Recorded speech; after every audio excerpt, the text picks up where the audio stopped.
klaseng hotdogs ang nila ng mga estudyante sa isang pribadong eskwelahan na ito sa Liga ng Pangasinan. May Asian hotdogs, North at South American hotdogs, at African hotdogs. Bawat kontinente may hotdog na binida. Sakto sa selebrasyon ng ika-63 taon ng United Nations. Unity ang theme nila. So what they did is, ano ba yung gusto kainin ng mga bata? We are here in Lingayen, and we said, okay, let's have something unique. We'll have the longest and most delicious cheese hot dog sandwich. Pero ang agaw atensyon, ang 1,240.8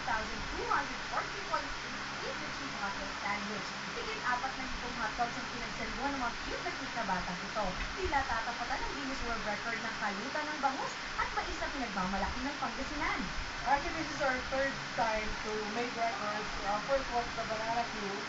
I forgot the record, and then we had the pizza, biggest pizza, without this. So yeah, I think probably here in Lingayen, of all the food here, we're the one doing this right now.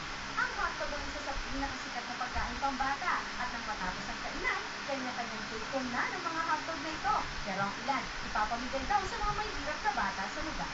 Conquitos, Patrol ng Pilipinas.